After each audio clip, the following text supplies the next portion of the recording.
आप देख रहे हैं श्री हरि कृपा आश्रम चैनल। संस्थापक स्वामी श्री हरि चैतन्य पुरी जी महाराज।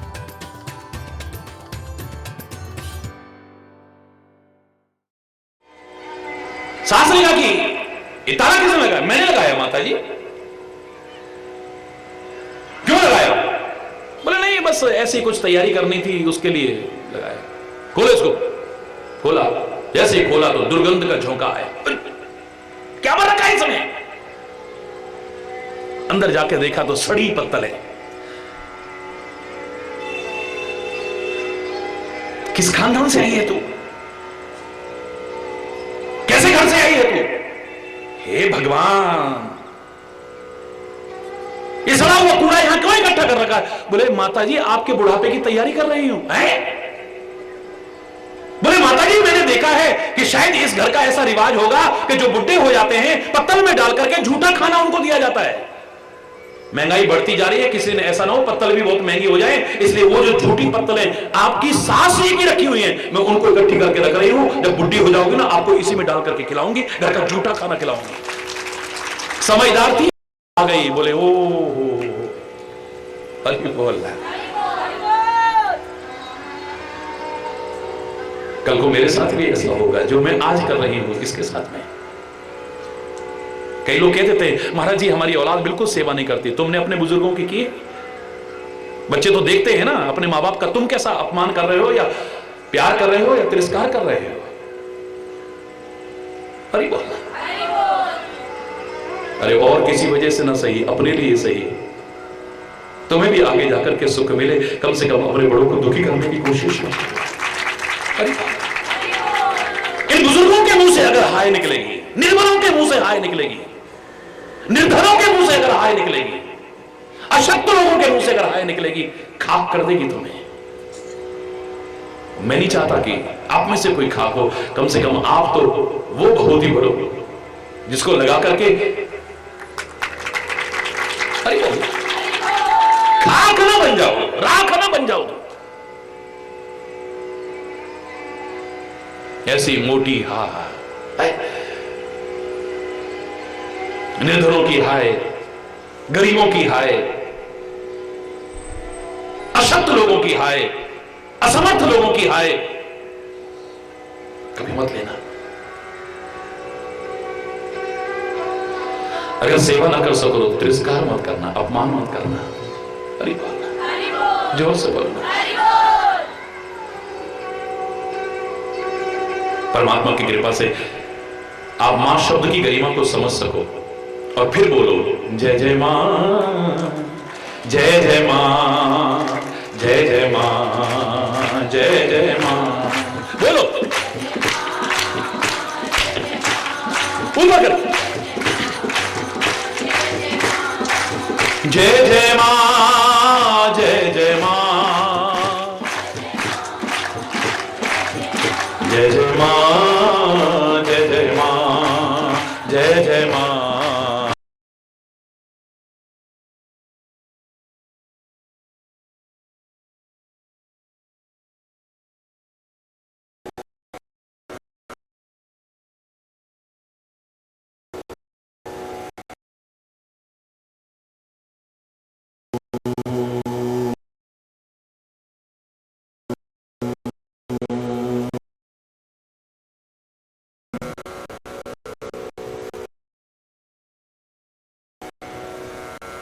सर्वे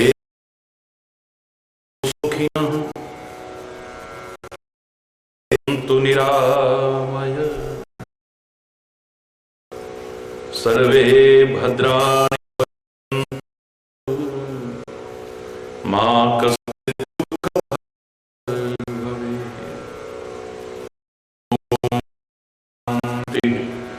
शान्ति ओम।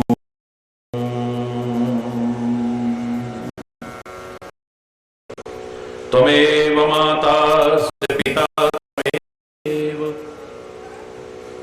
त्वमेव बन्धुश्च सखा, त्वमेव विद्या द्रविणं, त्वमेव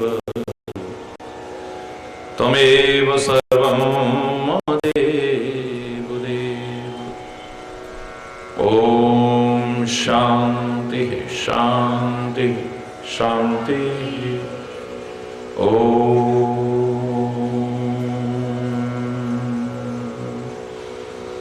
ध्यानमूलं गुरुर्मूर्ति, पूजामूलं गुरुपदम्,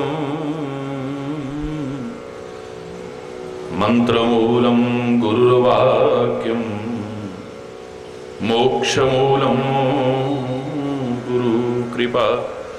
ओम शांति शांति शांति।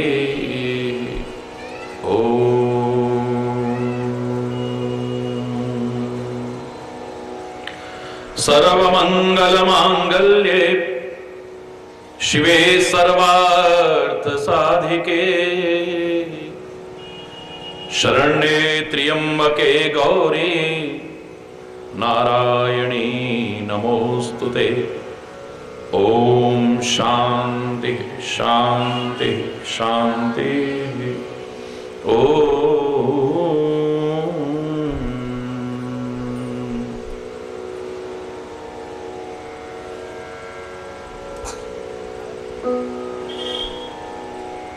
भले बुरे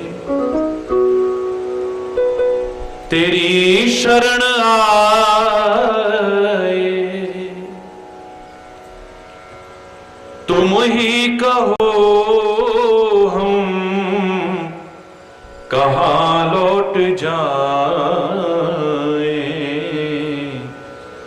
भले हैं बुरे हैं तेरी शरण आए, तुम ही कहो हम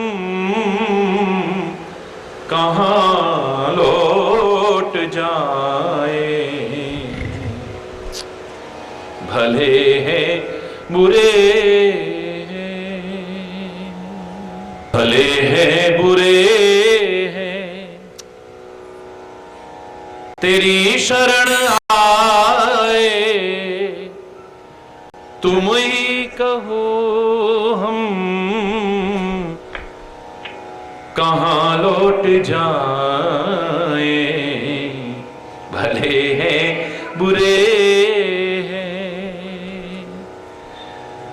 तेरी कृपा का हाथ सर पे हो हरदम, तुम्हारा मधुर नाम मुख में हो हरदम। तेरी कृपा का हाथ सर पे हो हरदम, तुम्हारा मधुर नाम मुख में हो हरदम।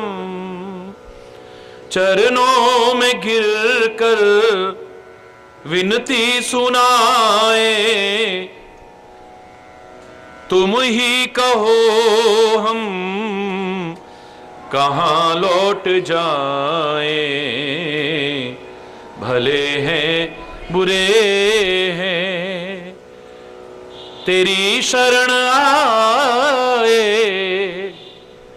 तुम ही कहो हम कहाँ लौट जाए।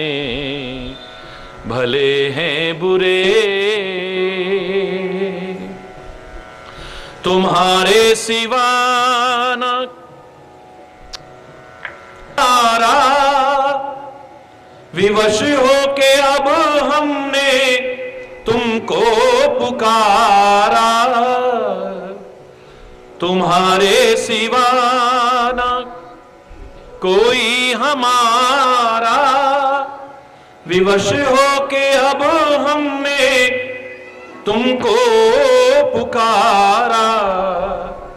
तुम्हारे बिना कौन धीरज बंधाए, तुम ही कहो हम कहाँ लौट जाए।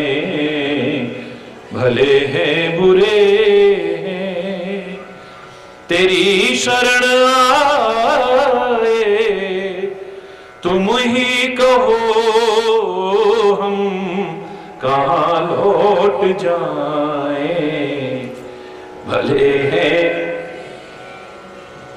दुखी हो के गजराज ने जब पुकारा, तभी आपने आके उसको उबारा।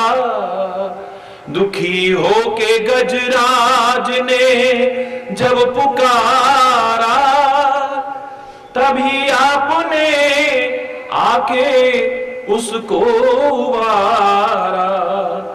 तुरंत आके गज के बंधन छुड़ाए, बिना आपके कौन बिगड़ी बनाए।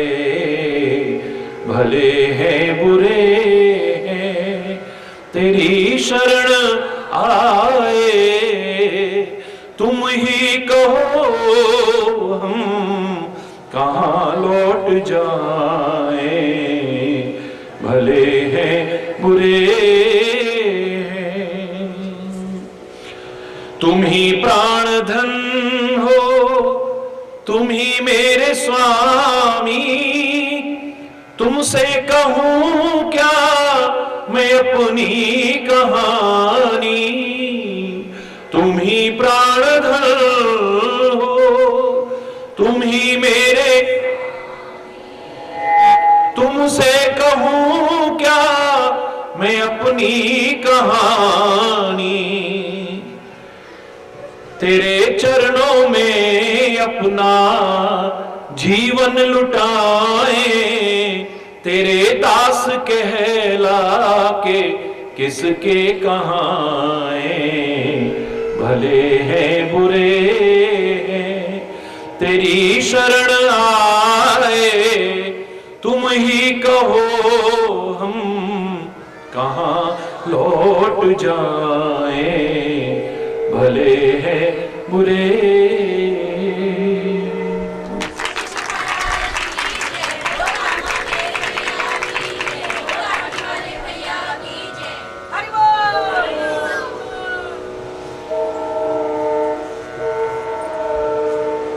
किसी शायर ने बड़े प्यारे शब्द कहे थे,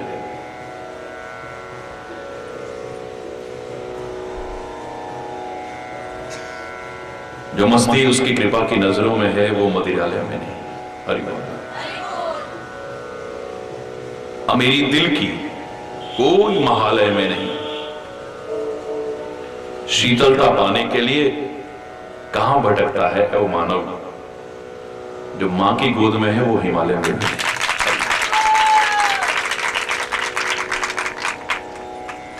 हिमालय में भी नहीं, साक्षात विभूति है परमात्मा की हिमालय भी। प्रणाम। लेकिन वहां जाकर के भी शीतलता मिलेगी या नहीं कोई गारंटी नहीं है। हरि बोल। जो से बोला था, मैंने भी देखा है हिमालय में बहुतों को, वहां भी जलते हैं, कुड़ते हैं, हरि बोल, तपते हैं। कोई वहां बदले की आग में जल रहा है, कोई क्रोध की आग में जल रहा है, कोई द्वेष की आग में जल रहा है। सारा कुछ छोड़ छाड़ करके गए, छोटी छोटी गुफाओं के पीछे लड़ते हैं। हरि बोल। लहूलुहान होते देखा है।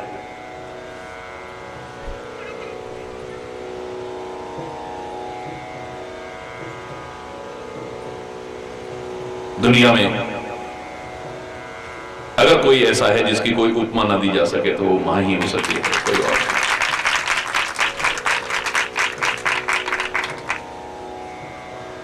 जन्म दिया है जीवन और मौत के बीच झूलते हुए।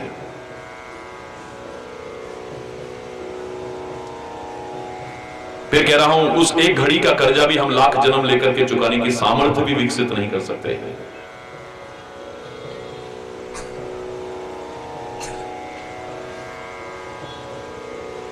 अपमान मत करना कभी अपने जन्म देने वाले माता पिता का। तिरस्कार मत करना कभी, उपेक्षा मत करना कभी, दुर्व्यवहार मत करना उनके साथ।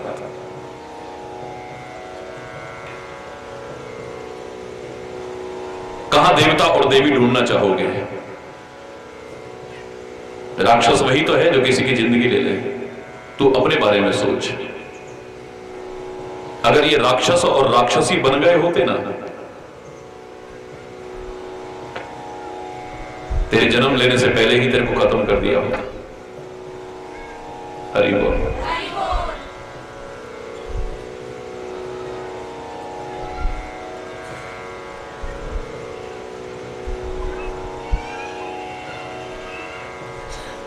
कन्या भ्रूण हत्या एक बहुत जघन्य अपराध है, अमानवीय अपराध है।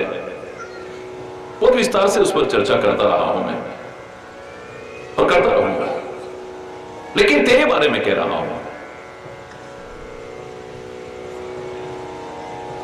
अगर तेरे को उसने खत्म करा दिया होता तो दुनिया में होता आज। वो देवता है, देवी है, जिंदगी दी है तेरे को।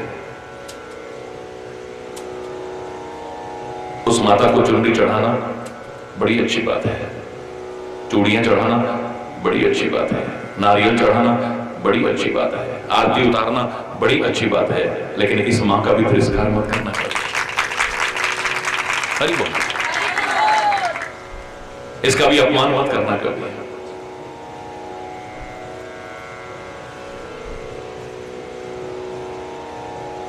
जब तेरे को जन्म दिया था तो तेरे को अनाथालय में नहीं छोड़ा उसने। उस समय अपना साया दिया था तेरे को, इस संसार में आने वाले। अनाथालय में नहीं छोड़ा था तेरे को। जब तेरे को आवश्यकता थी लालन पोषण की, तब अपना आश्रय दिया था, अनाथालय में नहीं छोड़ा तेरे को।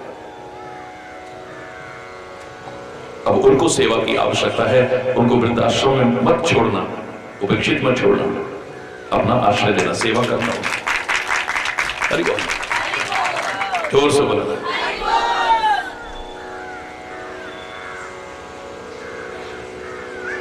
इनका कर्जा तो हम कभी चुका नहीं सकते। सेवा करनी चाहिए, सम्मान करना चाहिए, लेकिन जहां तक मार्गदर्शन का सवाल है, अगर ये सच्चे अर्थों में अपने कर्तव्य का निर्वाह करते हैं, जो हमारे शास्त्रों ने भी कहा कि जो हमें अच्छी शिक्षा देते हैं, अच्छे संस्कार देते हैं, सच्चे अर्थों में उसी को मां कह सकते हैं, उसी को पिता कह सकते हैं, वरना माता शत्रु पिता वैरी ये न बालो न पाठिता। अगर ये सच्चे अर्थों में ऐसे बनते हैं तो फिर आंख मूंद करके इनकी बात मान लेना, उचित की अनुचित करें ही विचारो, फिर उचित अनुचित का विचार करना भी समझ लेना अपने सिर पर तू अपराध कर रहा है, अपने धर्म को अपने से दूर कर रहा है। आंख मूंद करके आज्ञा पालन कर लेना, तेरा कभी बुरा नहीं हो सकता, शुभ होगा, मंगलमय होगा। हरि बोल।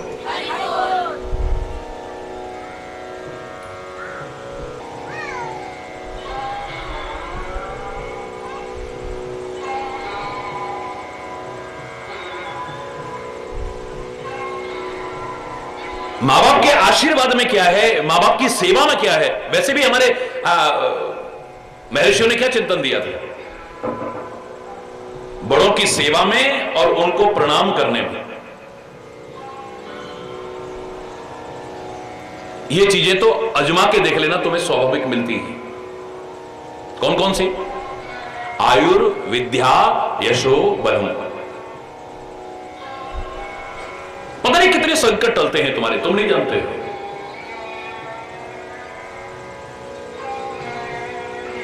तुम्हारी आयु बढ़ती है,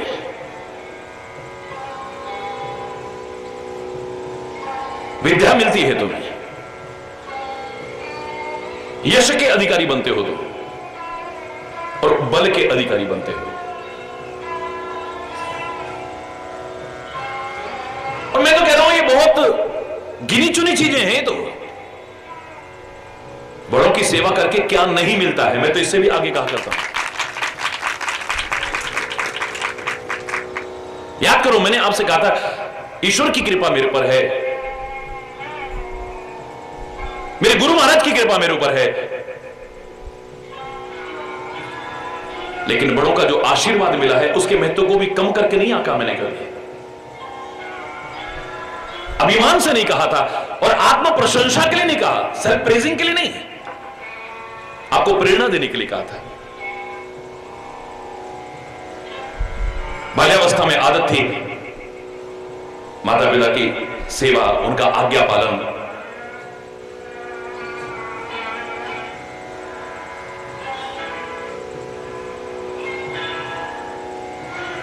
कोई भी बड़े बुजुर्ग मिल जाएं, उनको अभिवादन करना, चाहे वो कोई भी क्यों ना हो। और मेरा जीवन एक खुली किताब है, कोई छुपा हुआ नहीं है, ना जन्मभूमि छुपी है, ना स्कूल छुपा है, ना कॉलेज छुपा है। पूर्व के लोगों से भी सारे लोग मिलते हैं, मेरे सहपाठियों से लोग मिलते हैं, मेरे टीचर्स से लोग मिलते हैं जो कभी रहे थे।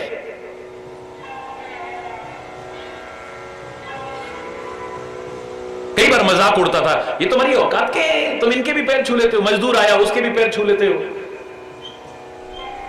कपड़े धोने वाले आई उसके भी पैर छू लेते हो, जिसको देखा उसको प्रणाम करना शुरू कर देते हो। ये तुम्हारी हैसियत के। हमारे घर में एक बुजुर्ग थी 100 साल की, वो कहा करती थी, बेटा ये कुछ भी कहें लेकिन तू ये करते रहना, इसको छोड़ना मत कभी। रात को तब तक नहीं सोता था जब तक उनके चरण न दबा दे। और मैंने बताया था ये उदाहरण पहले भी। एक दिन उनके चरण दबा रहा था, माता पिता के चरण दबा चुका था, उन बुजुर्ग के चरण दबा रहा था, तो उन्हें नींद आ गई, कहना भूल गए, अच्छा बेटा जाओ सो जाओ। मैं भी दबाता रहा। अचानक उनकी आंख खोली, इतनी रात हो गई, घड़ी देखी तो बेटा अभी सोई नहीं तुम? नहीं, मैंने कहा कोई बात नहीं, दबाता रहा। आंख में आंसू भर के उन बुजुर्ग के जो शब्द निकले थे मुझे आज तक याद है। बोले बेटा ये तेरा मजाक उड़ा रहे थे, हर एक को प्रणाम करता है, हर एक का सम्मान करता है, हर एक को ये चाहे जो कहते रहे, तू करता रहना। मेरे दिल से ये दुआ निकल रही है, आएगा वो दिन, याद करना तू, जैसे आज तू सबके पैर छूता है ना, एक दिन सारी दुनिया तेरे पैर छू। ये कोरी कथा नहीं, ये कहीं से पढ़ा हुआ नहीं सुना रहा हूं, सुना हुआ नहीं सुना रहा हूं, अपना अनुभव सुना रहा हूं। मैं औरों की क्या कहूं, अपनी बीती सुना रहा हूं। मैं हरि बोल।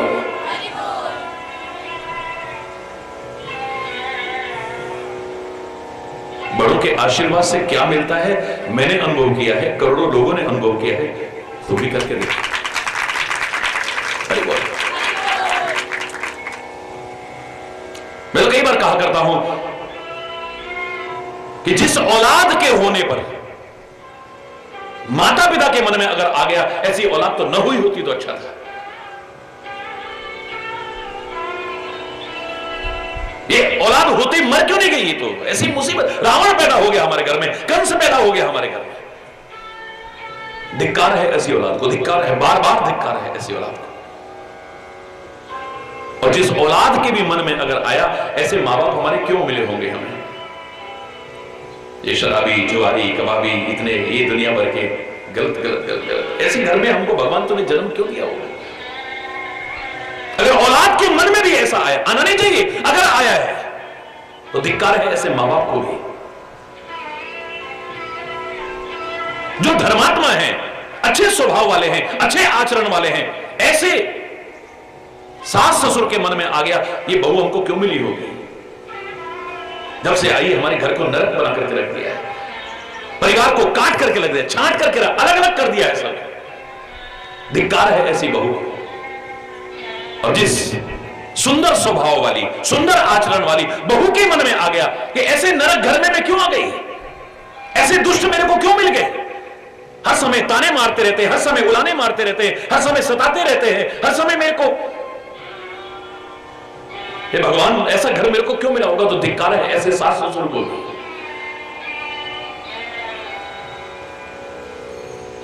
एक सुशील कन्या के मन में, धर्मपरायण कन्या के मन में, सदा आचरण परिपूर्ण कन्या के मन में विवाह के बाद अगर आ गया, ऐसा पति मेरे को क्यों मिला होगा? जो जी जान से सेवा करने को तैयार है, मर्यादाओं में रहती है, धिक्कार है ऐसे पति को भी। और जिस पति के मन में, धर्मपरायण पति के मन में हर समय ध्यान रखने वाले पति के मन में, अच्छे आचरण वाले पति के मन में आ गया हुआ, इससे मेरी शादी क्यों हुई, मेरी तो जिंदगी बेकार हो गई, धिक्कार है ऐसी पत्नी को भी। अरे जिस शिष्य के लिए गुरु के मन में आ जाए ऐसा गुरु मुझे क्यों मिला होगा, जिस शिष्य के लिए गुरु के मन में आ जाए ये शिष्य मैंने क्यों, इसको क्यों दी होगी मैंने दीक्षा,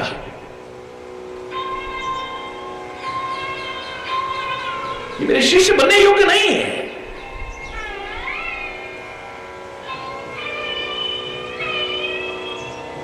धिक्कार है ऐसे शिष्य को, और जो अपने स्वार्थ के लिए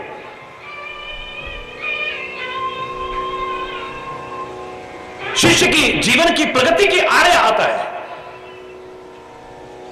उसमें सहायता देने की बजाय अवरोधक बनने की कोशिश करता है, द्रोणाचार्य की तरह। धिक्कार है ऐसे गुरु को भी, बार बार धिक्कार है। भगवान के मन में आ जाए ये मेरा भक्त है, मैंने क्यों दिया होगा इसे आशीर्वाद, क्यों दिया होगा वरदान। भस्मासुर ने कितनी कठोर तपस्या की है, आप ओम नमः शिवाय का कितना जाप कर लोगे जितना उसने जाप किया है, बोलो कितनी कठोर तपस्या की है भस्मासुर ने।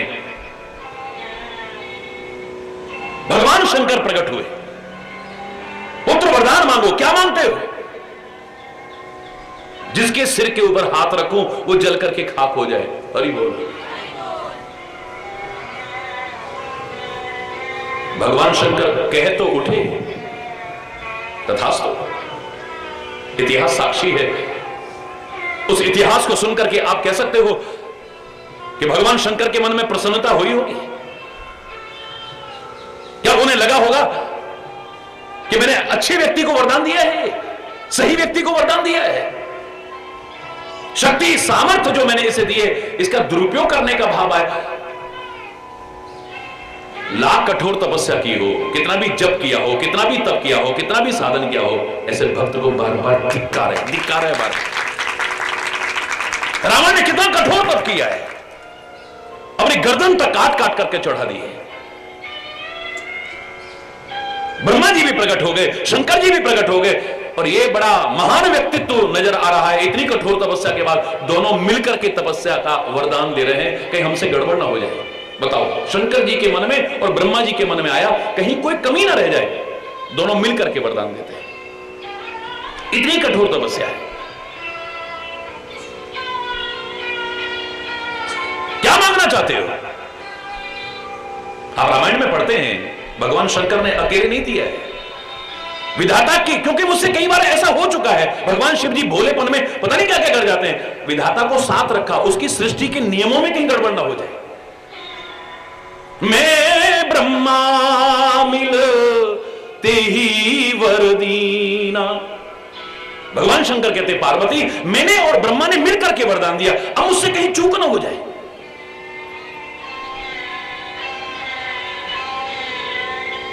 क्या चाहते हो? मांगो पुत्र वरदान मांगो। हम काहू के मर ही न मारे, हम किसी के मारने पर न मरे। बोले ये नहीं हो सकता है, जो आया है वो एक दिन जाएगा। अच्छे काम करके जाए तो मर करके भी नहीं मरेगा, अमर हो जाएगा, अमर शहीद कहलाएगा। राष्ट्र के लिए काम आ जाए, धर्म के लिए काम आ जाए, संस्कृति के लिए काम आ जाए, किसी के काम आ जाए, समाज के काम आ जाए, वो तो मर करके भी नहीं मरेगा, अमर हो जाएगा। वरना तो एक दिन, बोलो ना, जो पैदा हुआ है वो एक दिन मरेगा। हरि बोल।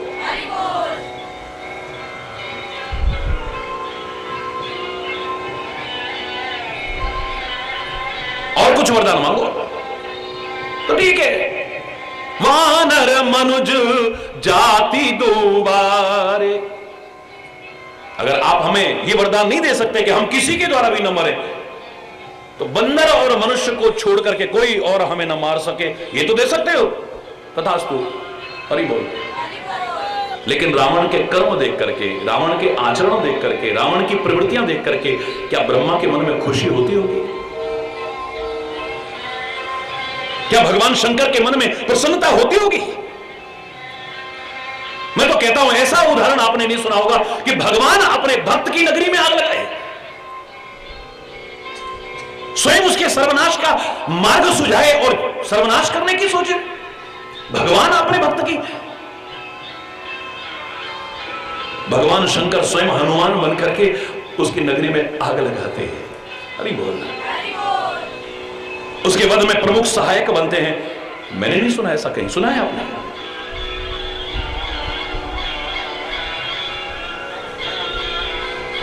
भगवान के मन में भी अगर आ जाए कि इसको दुनिया में क्यों भेजा होगा मैंने, इसे क्यों शक्तियां और सामर्थ्य दिए होंगे, क्यों साधन दिए होंगे, तो धिक्कार है ऐसे भक्त को भी बार बार धिक्कार है। हरि बोल। एक पहलू है, मैं विभिन्न पहलुओं पर चर्चा करता हूं, वो अलग विषय है। अगर एक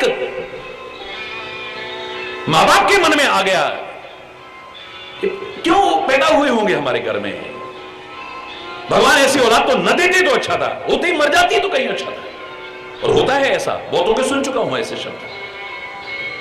ये तो महाराज हमारे घर में रावण पैदा हो गया, ये तो कंस पैदा हो गया है, इससे तो हम बे औलाद रहते। तो कुछ ऐसी औलाद हैं, उसके लिए तुलसी ने भी कहा है, जननी यौवन विटप कुठारू। मां रूपी वृक्ष के लिए कुल्हाड़ी बने हैं, जो उसकी जवानी के लिए, उसकी जवानी रूपी, मां की जवानी रूपी वृक्ष के लिए कुल्हाड़ी बने हैं। जन्म दिया उसने और ऐसा जीवन जीते हैं, उसे भी लगेगा कि मैंने अपनी जवानी क्यों खराब की होगी, क्यों इसको पैदा किया होगा, इससे तो बाज रहती तो ज्यादा अच्छा था।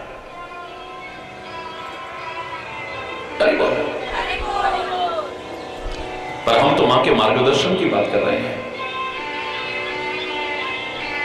सच्चे अर्थों में जो भी माता पिता है ना, उसके बारे में बहुत कह चुका हूं, सेवा तो करना ही, सम्मान तो करना ही, उनके मार्गदर्शन को भी अपनापन के अपने जीवन को आगे बढ़ाने की कोशिश करना। ऐसी गरिमा है मां शब्द की, ऐसी गरिमा है। भारतीय संस्कृति में जितने भी महान व्यक्तित्व हैं, सबके साथ मां शब्द जुड़ा है। बाकी आप सुन चुके हो, अब जन्म देने वाली मां के बाद कोई कहे कि हमारे मां बाप तो ऐसे ही हैं, तो घबराओ मत, उनसे भी बड़ी एक मां बैठी है। लाखों लाखों मां की ममता फीकी पड़ जाए, ऐसी ममता रखते हैं। वो हो सकते हैं हमारे महात्मा, जिसमें भी मां शब्द है, वो हो सकते हैं हमारे सदगुरु, हमारे संत, हमारे संत महापुरुष। हरि बोल।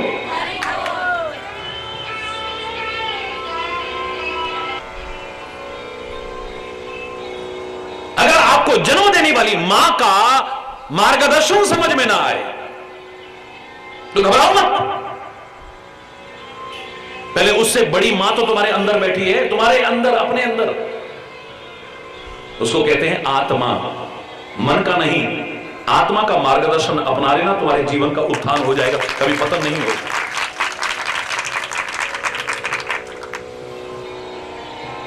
मन का मार्गदर्शन हो सकता है कभी गलत हो जाए, हो सकता है। जीता हुआ मन जहां हमारा परम मित्र है, वही अनियंत्रित मन हमारा सबसे बड़ा दुश्मन है। बाहर का दुश्मन इतना नुकसान नहीं करेगा जितना अपना मन हमारा नुकसान कर जाएगा, अगर हमारे कंट्रोल में ना हुआ तो। इससे बड़ा कोई मित्र नहीं है हमारा, और इससे बड़ा कोई शत्रु नहीं है हमारा। यह मन साधक भी हो सकता है, मन बाधक भी हो सकता है। इसको अपने नियंत्रण में रखोगे ना, तो जीवन यात्रा को निर्विघ्न आगे पूरा करवा देगा। और अगर ये तुम्हारे वश में ना हुआ, तुम इसके वश में हो गए, ये कब खड्डे और खाई में भी गिरा देगा पता भी नहीं चलेगा। बस मन करता है ना, तभी गलत कर बैठते हो, मन करता है तब अनुचित कर बैठते हो। परिणाम कितना भी दुखद हो, फिर उसको नहीं सोचता आदमी, मन कर रहा था ना।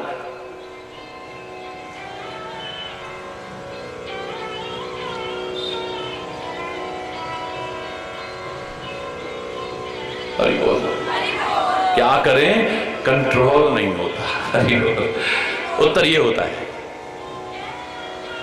और जिनका अपने ऊपर, अपने मन के ऊपर, अपने इंद्रियों के ऊपर कंट्रोल नहीं होता, उनके जीवन का कोई मोल नहीं होता। देखो, कोई मोल नहीं उनके जीवन में, बेकार रहता है जीवन। अनमोल जीवन बनाने के लिए बहुत आवश्यक है, लेकिन हो सकता है मन को सही दिशा ना मिली हो, सही मार्गदर्शन न मिल पा रहा हो। मन का मार्गदर्शन हमेशा अच्छा होगा वो गारंटी नहीं है, लेकिन आत्मा के मार्गदर्शन पर चल करके तुम्हारे जीवन का उत्थान ही होगा, कभी पतन नहीं हो सकता है। दो आवाज आती है अंदर से, जब कभी कुछ गलत करने लगते हो, एक प्रेरित करता है, एक डराता है। कोई नहीं देख रहा यार, उठाओ ले चलो, अरे बोल, यहां कोई रहता तो है नहीं, चलो घंटी आई हाथ में तो वो ले चलो, फलाना ले चलो, ठिकाना जो मिले ले चलो, अरे बोल। एक आवाज आती है ले चलो, दूसरी कहती है अगर किसी ने देख लिया तो, अरे बोल, पकड़े गए तो, हरि बोल। जो गलत को प्रेरित करे वो मन की आवाज हो सकती है। मैं हमेशा के लिए नहीं कह रहा हूं, कभी वो भी तो मन है ना जो कहता है चलो महाराज जी के दर्शन करके आते हैं, चलो आज रामायण पढ़ते हैं, चलो आज गीता पढ़ते हैं, चलो आज किसी भूखे को भोजन करा के आते हैं, चलो आज अनाथ आश्रम में जाकर के वो करके आते हैं। वो भी तो मन है, लेकिन हमेशा ऐसा होगा कोई गारंटी नहीं। गलत की ओर, गलत करते हुए जब प्रेरित करे जो, वो तुम्हारे मन की आवाज है, और जो वहां से रोकने की कोशिश करे वही तुम्हारी आत्मा की आवाज है। पता लग जाएगा। सुनाई नहीं देती है, मंद होती जाती है जब तुम मन की मानने लग जाते हो, मनमाना जीवन जीने लग जाते हो, आत्मा की आवाज मंद होती चली जाती है। जब तुम उसे नजरअंदाज करने की कोशिश करते हो, फिर धीरे धीरे सुनाई नहीं देती आपको। आप इतने बहिर्मुख हो चुके होते हैं, इतने अस्त व्यस्त हो चुके हैं, इतने मस्त हो चुके हैं दुनियादारी में कि आपको अंतरात्मा की आवाज भी अब सुनाई नहीं देती। होती है अंदर, जैसे व्यस्त रहते हुए घड़ी की टिक टिक कान के पास चल रही है, लेकिन हमें सुनाई नहीं दे रही है। जब कभी शांत हो जाओगे तो अंतरात्मा में आवाज सुनाई देगी। मैं अपने आप को क्या समझता था, मेरा मन क्या समझता था, लोग मुझे क्या समझते, लेकिन हूं क्या। हरि बोल। कितने पानी में जी रहा हूं मैं, पता चल जाएगा। आत्मा की आवाज जो तुम्हें वास्तविकता से अवगत कराए, उसका मार्गदर्शन अपना लेना, उद्धार हो जाएगा तुम्हारे। ये मां शब्द की गरिमा देखिए, अब जिनके मार्गदर्शन से हमारे जीवन का कल्याण हो, सब में मां शब्द जुड़ा नजर आएगा। और हो सकता है मन और आत्मा की आवाज में आप अंतर न कर पाओ, आपको समझ में नहीं आ रहा है कि मन की आवाज कौन सी है, आत्मा की आवाज डिफरेंशिएट नहीं कर पा रहे हैं आप, अंतर नहीं कर पा रहे हैं। तो मैंने कहा था घबराओ मत, उससे भी बड़ी मां बैठी है। महात्मा की शरण में चले जाओ, किसी संत की शरण में चले जाओ, सदगुरु की शरण में चले जाओ, उनसे, उसमें भी मां शब्द है। अरे बोल, उससे भी बड़ी मां है। मैंने भी अनुभव किया है, लाखों करोड़ों लोगों ने अनुभव किया है। लाखों मां की ममता इतनी नहीं हो सकती जितना संत ममता रखता है, जितना सदगुरु ममता रखता है, जितने महापुरुष से ममता रखते हैं। जिन्होंने अनुभव किया है वो जानते हैं इसे। अपने कर्मों के कारण कोई चीरे का अधिकारी बना हो अलग बात है, कोई ऑपरेशन का अधिकारी बना हो अलग बात है, अंग काटने का अधिकारी बना हो अलग बात है, वरना मां की ममता क्या होती है ये तो हमारी मां को भी अगर अनुभव करना हो तो जाए किसी महापुरुष की शरण में। हरि बोल।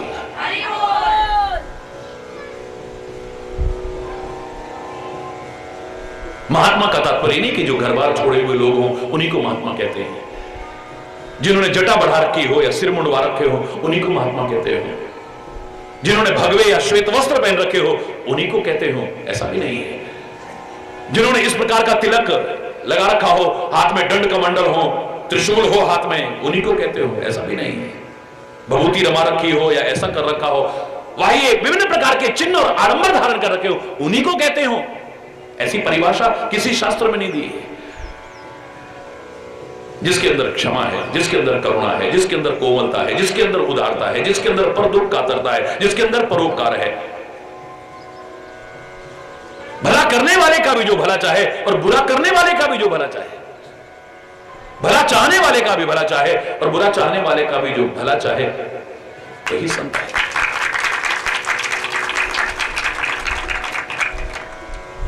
सूली पर लटकाने वालों के लिए भी जहां से आवाज निकलती हो, है परमात्मा इन्हें क्षमा करना, ये अज्ञानी लोग नहीं जानते कि क्या कर रहे हैं, वही संत हो सकता है। जाने वाले के लिए भी मन में दुर्भावना ना आए और कहे कि तुम चले जाओ यहां से। दयानंद का उदाहरण सामने है।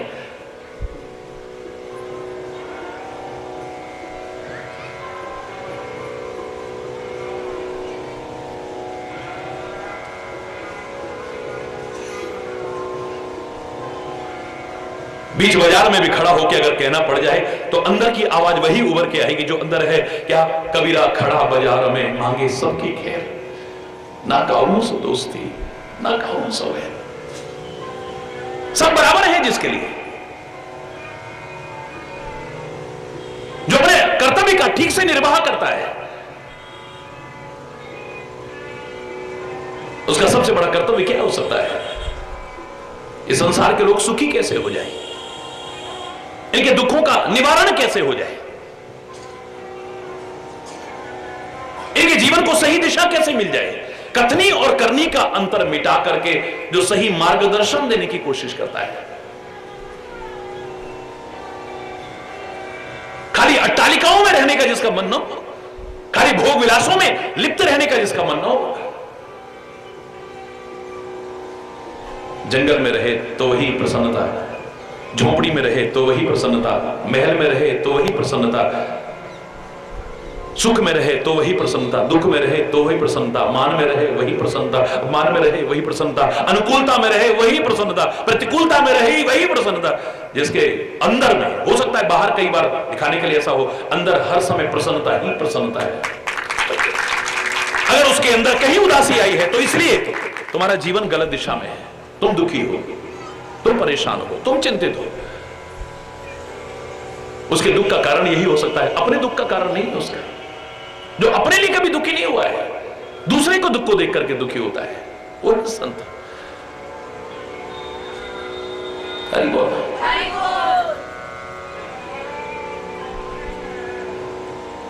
ऐसे महापुरुष का, सच्चे महापुरुष का मार्गदर्शन अगर मिल जाए ना और अपना लो तो जीवन समझ जाएंगे।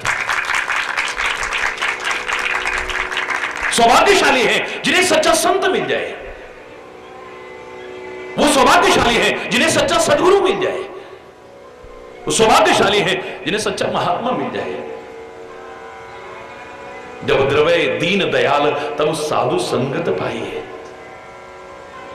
महापुरुष कहते हैं जब वो कृपा करता है ना तभी सच्चे संत की प्राप्ति होती है, तभी सच्चे सद्गुरु की प्राप्ति होती है, सच्चे महापुरुष की प्राप्ति होती है। बाहर से जिन्हें हम समझते हैं हर कोई संत होगा, कोई को गारंटी नहीं है। और ये आज कोई कहे आज ज्यादातर ऐसे ही हो गए, आज नहीं, ये पहली बात नहीं है, हमेशा से चला आ रहा है। शैले शैले नमाणिक्यम मौक्तिम न गजे गजे साधवो नहीं सर्वत्र चंदनम न बने बने। हर पर्वत में मणि माणिक्य की खान नहीं होती है, पर्वत तो बहुत है। हर हाथी के सिर पर मुक्ता नहीं होता है, गज मुक्ता। जंगल तो बहुत हैं, लेकिन हर जंगल में चंदन के वृक्ष नहीं होते हैं। ऐसे ही वेशधारी तो बहुत हैं, पर संत हर कोई नहीं हो सकता है। जो मैंने उस दिन भी कहा, जो खाली सत्य की चर्चा ना करे, जो खाली सत्य का बखान ना करे, जो खाली सत्य की कथा ना करे, स्वयं भी सत्य पर आरूढ़ हो जाए, वही संत हो सकता है। फिर चाहे वो छोटा से छोटा दिखने वाला भी क्यों ना हो, भगवान तक उसके चरणों में झुकने को तैयार हो जाएंगे। सत्य पर एक बिंदु रखो तो संत बन जाता है। इससे बड़ी परिभाषा मैंने कहा था और कोई नहीं हो सकती है। जो स्वयं भी सत्य पर आरूढ़ हो जाए, ऐसा एक बिंदु कतरा जीव भी संत बन करके परम आदरणीय बन सकता है, अपने जीवन को उच्चता के शिखर पर ले जा सकता है। इतना ऊंचा पद है, पर आज तो कोई एमपी बनना चाहता है, कोई एमएलए बनना चाहता है, कोई मिनिस्टर बनना चाहता है, कोई अरे बोलना, जोर से बोलना, अपने पद को खुद कम कर रहे हैं, अपनी गरिमा को खुद कम कर रहे हैं। चक्रवर्ती सम्राट तक लंगोटी छाप बाबा जी के आगे सिर झुकाने को तैयार होते थे। उनकी चरण धूलि अपने माथे पर लगा करके अपने आप को परम सौभाग्यशाली मानते थे। इतना ऊंचा पद है, इतनी ऊंची गरिमा है। हरि बोल। भगवान राम भी जिसके लिए कहे, ऐ शबरी, भक्ति के क्रम को पार करते करते जब 7वीं भक्ति में तुम पहुंचो, नवदा भक्ति के दौरान देखिए, तो 7वीं भक्ति में जब पहुंचो, सर्वत्र मैं ही नजर आना चाहिए। ये मेरी 7वीं भक्ति है। सातम मोही में सब जग देखा, सारा संसार मेरे में दिखाई दे रहा है।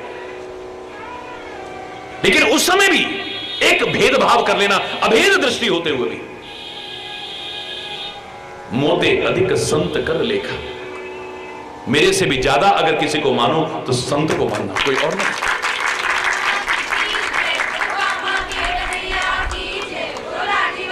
क्योंकि उसका मार्गदर्शन ही तुम्हारे जीवन को भी सही दिशा देगा, तुम्हारी दशा को भी सुधारेगा और मेरी प्राप्ति भी करा सकता है।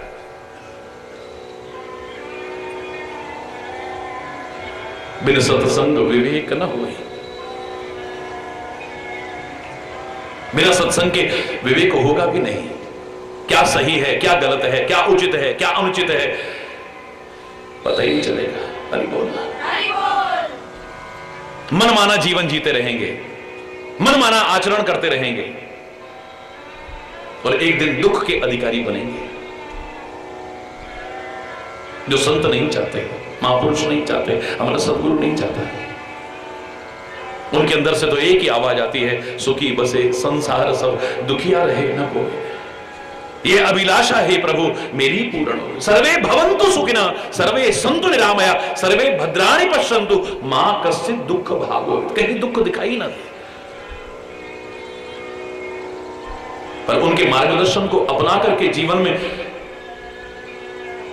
आगे बढ़ने की कोशिश करोगे तभी तो संभव होगा ना ऐसा, वरना कैसे होगा बोलो।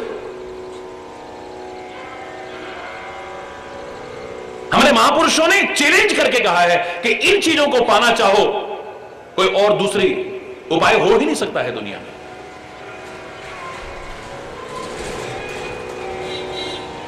ये कुछ चीजें हर आदमी पाना चाहता है, लेकिन एक ही उपाय है इसका, दूसरा उपाय दुनिया में हो ही नहीं सकता है। वो क्या है? हमारी अच्छी मति बनी रहे। कौन नहीं चाहता बोलो? जो बुरी मति चाहते हो हाथ उठाओ जरा,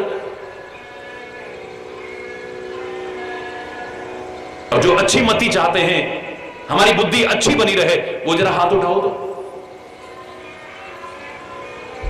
संत महापुरुष आते थे ना पहले, सामूहिक तौर पर जब आशीर्वाद देते थे, ये नहीं कहते थे जाओ सबके पास गाड़ी हो जाए, सबके पास बंगला हो जाए, सबके पास जमीन जायदाद हो जाए, सबके बच्चों की शादियां हो जाए, सबकी नौकरी लग जाए, सबके पास खूब धन संपत्ति हो जाए, ये नहीं कहते थे।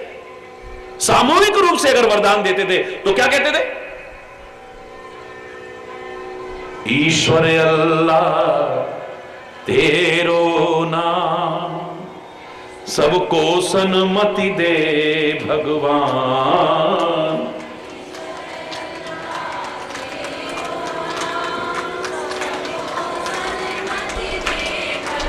ईश्वर अल्लाह तेरो नाम, सबको सन्मति दे भगवान। ईश्वर अल्लाह सबको, रघुपति राघव राजा राम, पतित पावन सीताराम। बोलो रघुपति राघव।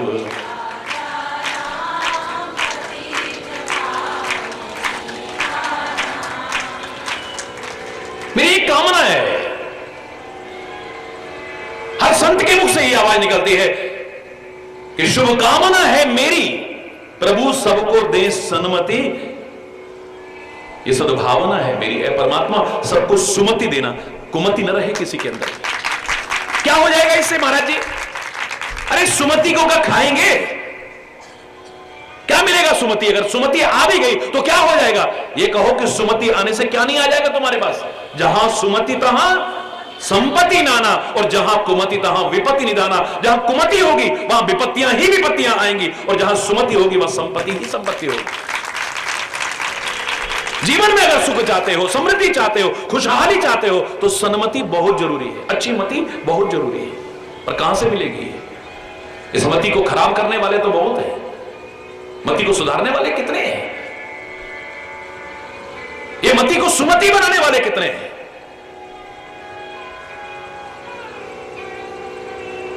दूसरा नजर नहीं आएगा, एक ही नजर आएगा, वो हो सकता है महात्मा, जिसमें मां शब्द जुड़ा है। वो चाहे संत हो, चाहे सदगुरु हो, चाहे महापुरुष हो, सब महात्मा की श्रेणी में है। हमारे जीवन को संवार सकते हैं। जो मति भ्रष्ट हो चुके हैं, एक बार अगर सच्चे हृदय से उनकी शरण में आ जाए तो वाल्मीकि भी भगवान तुल्य बन सकते हैं। ये संत की महिमा हो सकती है कि मति को एक क्षण में पलट के दिखा दे।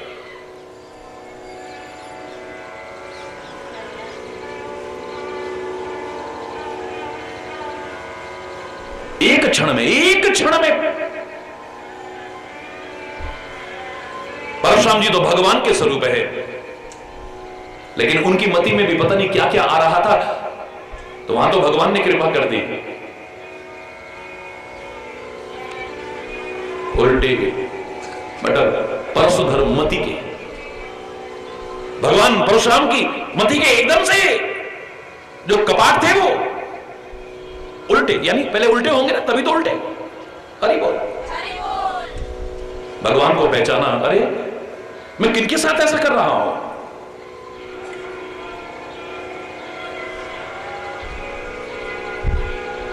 तुरंत चरणों में गिर पड़े हैं। अरे बोल, ये मति हमारी कब कैसी हो जाएगी कोई कुछ नहीं कह सकता है।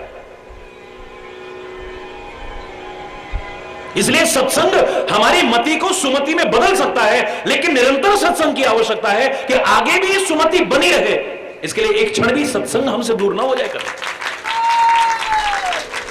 पुरानी जो कुमति होगी वो दूर हो जाएगी, सुमति हो गई, पर आगे इस पर फिर मैल नहीं चढ़ेगी, फिर गंदगी इसमें नहीं आएगी। कोई गारंटी नहीं है। जैसे एक बार इस कपड़े को धो, पुराना मैल उतर जाएगा, लेकिन फिर ये मैला नहीं होगा, कोई गारंटी है क्या? इसलिए निरति निरंतर सज्जन धर्म, और चीजों के लिए एक एक बार कहा है, पर यह कहा कि संत और धर्म में निरति निरंतर होनी चाहिए। हरि बोल, निरंतर उसके साथ।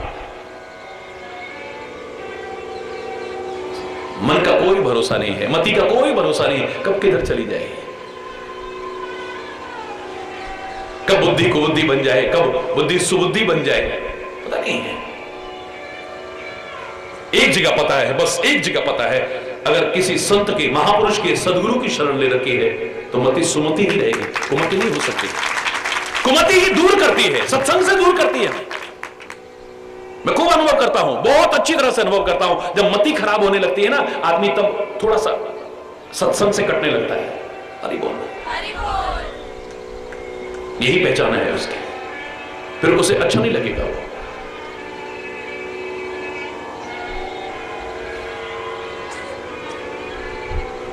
दुनिया में हर चीज के उपाय अनंत हो सकते हैं, लेकिन कुछ चीजें ऐसी हैं जो पाना चाहते हो, एक ही उपाय है उसका, दूसरा उपाय नहीं है। पहला मति, जो अच्छी मति चाहते हैं, फिर कह रहा हूं हाथ उठाओ। वो गलती से एक जने ने हाथ उठा दिया था कुमति में, वो गलती से उठ गया था, क्षमा करता हूं। अरे बोलो, अच्छी मति तो हर कोई चाहता है, बहुत अच्छी बात है या नहीं कोई गारंटी नहीं है, लेकिन निरंतर सत्संग से जुड़े रहना, तुम्हारी कुमति नहीं होगी, सुमति होगी। और जहां सुमति होगी सुख संपदा तो अपने आप आएगी, और अगर कुमत हुई तो कब नष्ट हो जाएंगे पता भी नहीं चलेगा। विपरीत बुद्धि तभी आती है, कुमति तभी आती है जब हमारा विनाश का समय करीब आता है, हमारे सद्गुण नष्ट होने वाले हो, हमारा चरित्र नष्ट होने वाला हो, हमारा अच्छा आचरण नष्ट होने वाला हो, हमारे अच्छी वाणी नष्ट होने वाली हो, हमारा अच्छा स्वभाव नष्ट होने वाला हो, अच्छी भावनाएं नष्ट होने वाली हो, तब हमारी कुमति पैदा हो जाती है। अरे बोलो, काल दंड ले काऊ न मारा, काल कभी डंडा लेके नहीं मारता किसी को, काल स्वयं कभी डंडा लेके मारता नहीं है किसी को, मारता कभी?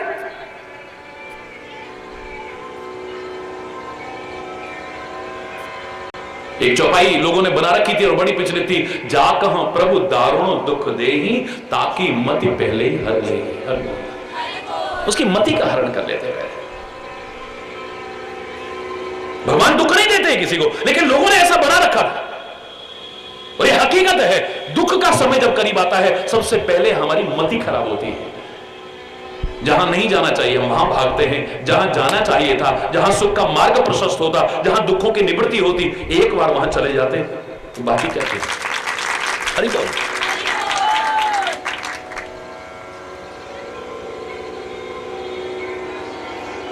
क्या करें जब ऐसी ऐसी घटना देखते हैं ना महाराज जी, हमारा विश्वास वो हो जाता है। जब फलाने के बारे में सुना, फलाने के बारे में, अरे कितनी जगह तुमने सुना गैस के सिलेंडर फटे, तो फिर गैस का सिलेंडर इस्तेमाल क्यों करते हो, बताओ ना है? वो कर लो, अरे बोल, अरे एक सिलेंडर फटा है तो हर सिलेंडर थोड़ी ना फटेगा भाई, अरे बोल। वहां तुम्हारा विश्वास खत्म नहीं होता है। कितनी ट्रेन के एक्सीडेंट हो गए तो तुम्हें आना चाहिए, देखा फलानी ट्रेन का हुआ, अब तो हम जिंदगी में कभी ट्रेन में बैठेंगे ही नहीं, क्यों, फिर क्यों बैठते हो, हरी बोल। कितनी कारों के, कितनी बसों के, कितने ट्रकों के एक्सीडेंट हो जाते हैं, कितने लोगों की अनमोल जिंदगी नष्ट हो जाती है, फिर भी उनमें क्यों बैठते हो। कितने हवाई जहाज क्रैश हो जाते हैं, कितने हेलीकॉप्टर क्रैश हो जाते हैं, फिर भी उनमें क्यों बैठते हैं लोग, क्यों बैठते हैं। आपने कभी ट्रेन में बैठते समय कहा हमें विश्वास नहीं है जी, आजकल पता नहीं कैसा कैसा जमाना है, पहले दिखाओ ट्रेन चलानी किसने है, अरे बोल, कहते हो कभी, तुमने देखा भी नहीं होगा उसको जो ट्रेन चलाता है। कई हजार लोग अपनी जिंदगी को दांव पर लगा देते हैं, तुम्हें पता ही नहीं चलाने वाला कौन है। दिखाओ पहले उसने शराब तो नहीं पी रखी गई, एक बार चलवा के दिखाओ उसको सही से चलानी आती है कि नहीं, अरे वो, अरे कितने एक्सीडेंट हो रहे हैं, हम ऐसे कैसे बैठ जाएंगे, इतनी अनमोल जिंदगी है हमारी, हमारा तो विश्वास टूट चुका है ट्रेन में बैठने से। कहा तुमने कभी, क्यों बैठते हो उसमें, अरे बोलना। चंद लोग अगर ऐसे निकल आए तो तुम्हारा विश्वास इस मार्ग से क्यों हट जाता है, अरे बोलना। गिने चुने डॉक्टर्स ने अगर भेड़िए बन करके ऑपरेशन के बहाने तुम्हारी किडनियां निकाल दी, तो क्या तुम अब डॉक्टर के पास जाना बंद कर देते हो। किसी की बहन बेटी के साथ में गलत आचरण कर दिया हो किसी डॉक्टर ने, तो क्या अब सारे डॉक्टर पर से विश्वास हट गया तुम्हारा।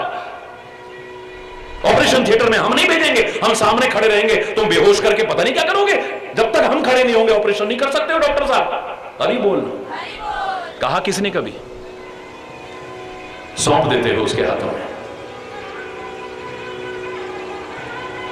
तो तुम्हारा विश्वास टूटा।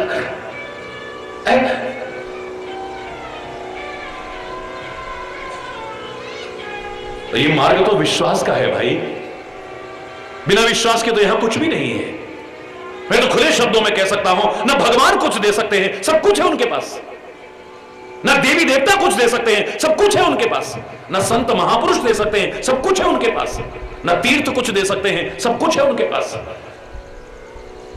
ना भगवान देते हैं, ना तीर्थ देते हैं, ना देवी देवता देते हैं, ना संत महापुरुष देते हैं, फल देता है हमारा विश्वास। जहां है वहां से सब कुछ मिल जाएगा। हमारा विश्वास जहां है हमें वहां से सब कुछ मिल जाएगा।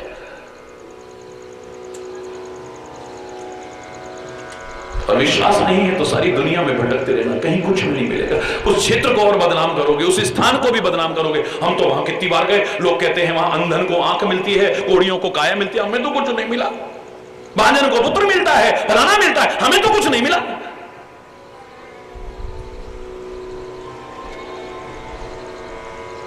अगर विश्वास ही नहीं है तुम्हें कहां से मिल जाएगा। अरे बोलना, कहीं ना कहीं हमारी कमी है, उसे खोजो ना जरा। असंख्य लोग अपनी झोलियां भरें और हमारी झोली खाली रह जाए, कहीं ना कहीं हमारी भी कमी हो सकती है, इस बात को नकारा नहीं जा सकता है?